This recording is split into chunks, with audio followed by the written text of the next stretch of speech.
Amy, can you do something about the food? It's not very good. What do you mean, it's not very good? I want better bread. They sell ovens these days that make better bread. Fine, I'll let Emanuela, the housekeeper, know. My name is Amy Anderson, and I'm 35 years old. I work from home as a full-time FX trader. I met my husband, Eric, who is 2 years older than me, at my previous job. We both worked for a small mail order company. Eric was in the pet food department, and I was in the cosmetics department, answering customer calls. The company ignored labor regulations, so we worked overtime every day and usually got home the next morning. Once a week, after overtime, a group of us would go out for drinks, which we always looked forward to. Back then, even though we earned high salaries because of the overtime, we had no time to enjoy it. Going out for drinks was the only fun thing in our lives. Eric and I started dating, and 3 years ago, we got married.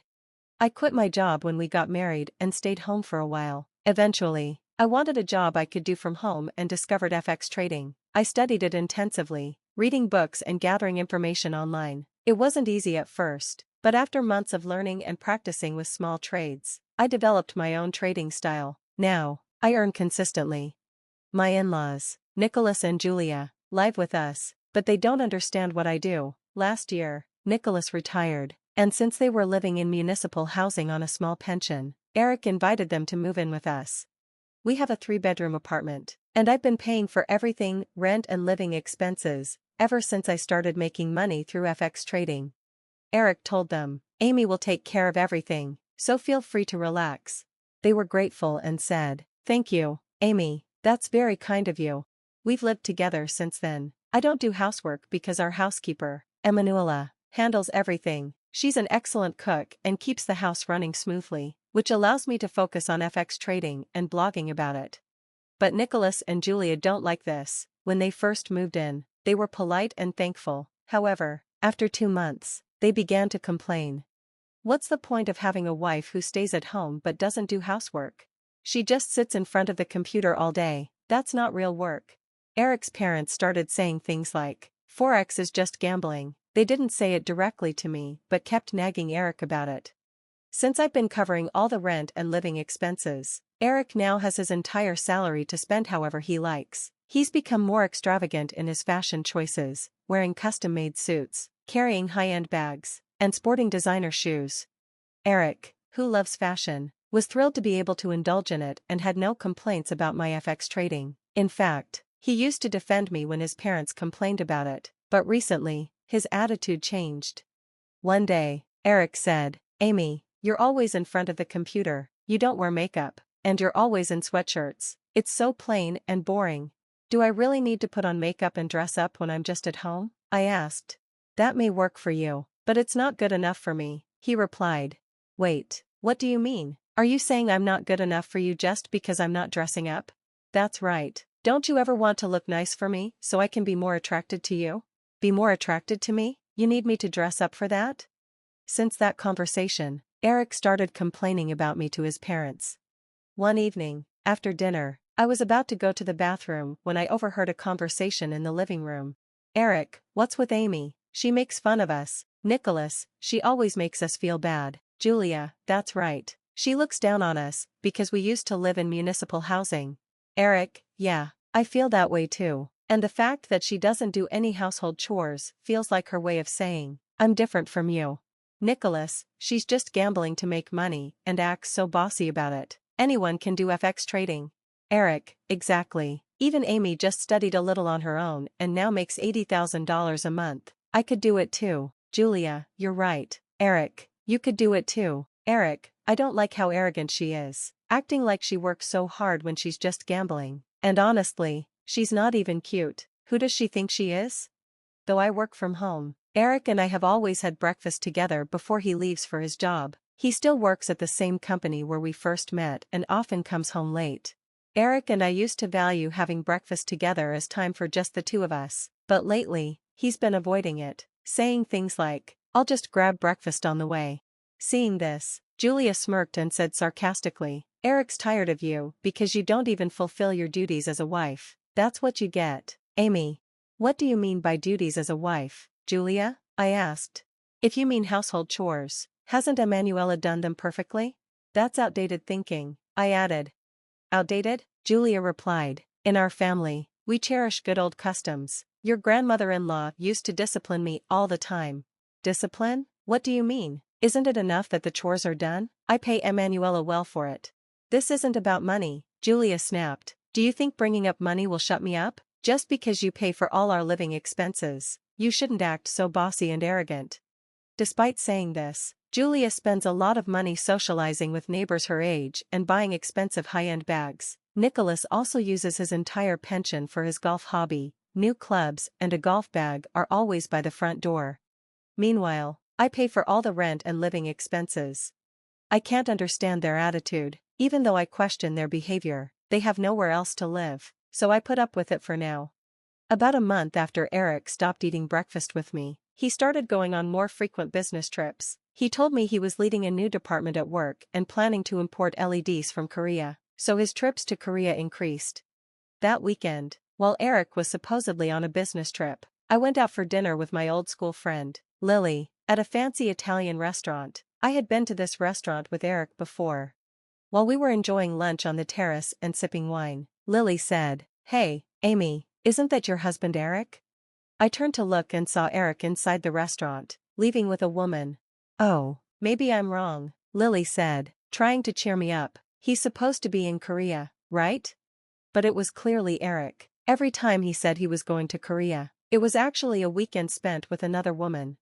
The woman with him was petite, cute, and appeared to be in her early 20s, much younger than Eric, who was 37.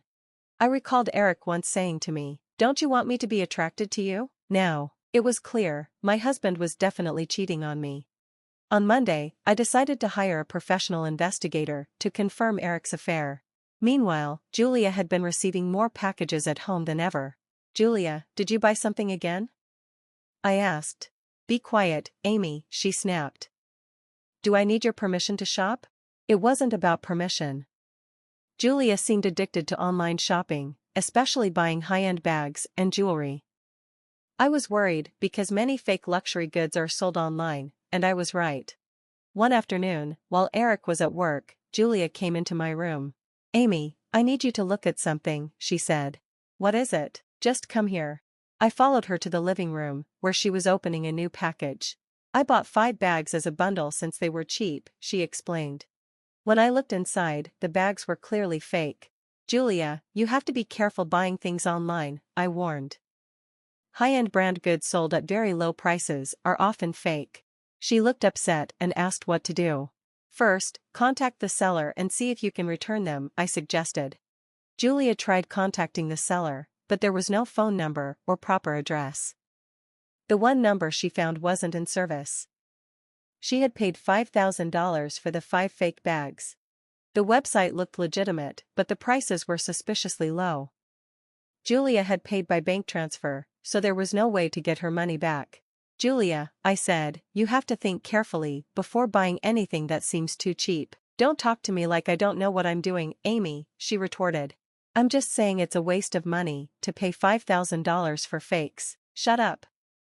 Shut up," Julia yelled. I realized talking to her wouldn't help, so I went back to work. Later that evening, during dinner, Nicholas brought up Forex trading. "Amy, you need to stop doing FX trading," he said. "I heard from a friend that it's a scam." "What?" I asked, shocked. Nicholas explained that his golfing buddy had told him about scams where people lure others into investing money. "Amy, are you making money by scamming people?" Nicholas asked. "No," I said firmly. "I don't ask anyone to invest. I'm trading for myself." Nicholas frowned. "I see you on social media.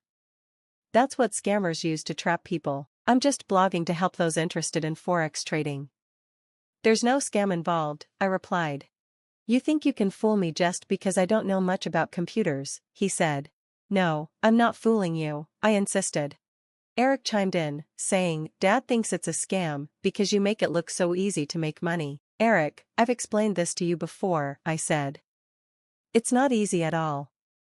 It takes hard work and study." "You just studied a little and started making a lot of money," Eric replied. "It must be easy."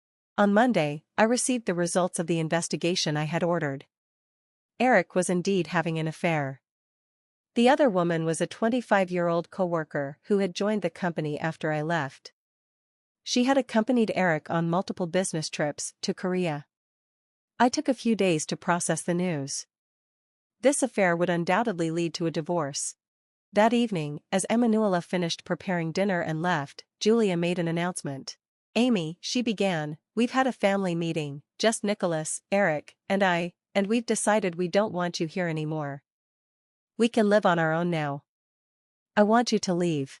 Eric wasn't home, and his absence told me everything I needed to know about his feelings. "Fine," I replied, calmly. That night, I packed my belongings and moved to a hotel.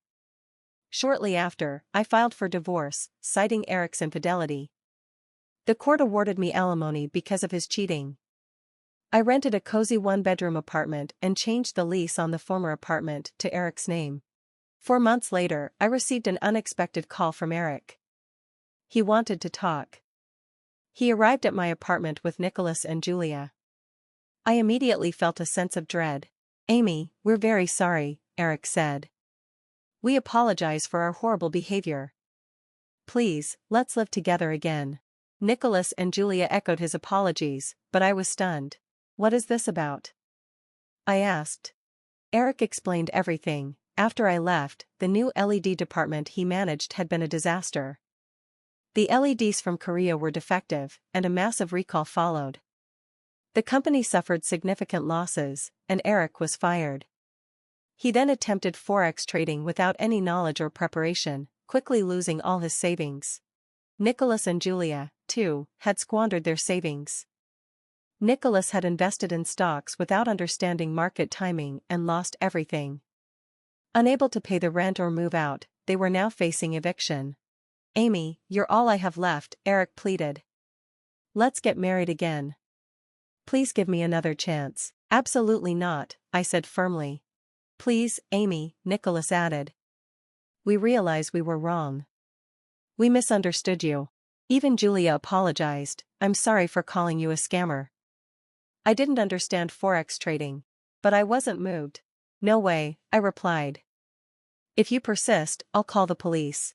Realizing I was serious, they finally left. Eric called me twice after that, but I ignored him. I don't know what became of them, nor do I care. As for me, I've started to think about dating again. After years of focusing on my work and dealing with the chaos of that family, it feels like the right time for a fresh start. When I mentioned this to my friend Lily, she offered to introduce me to someone she knows. We're meeting tomorrow, and I'm genuinely excited about this new beginning. Here's to turning the page and embracing what's next.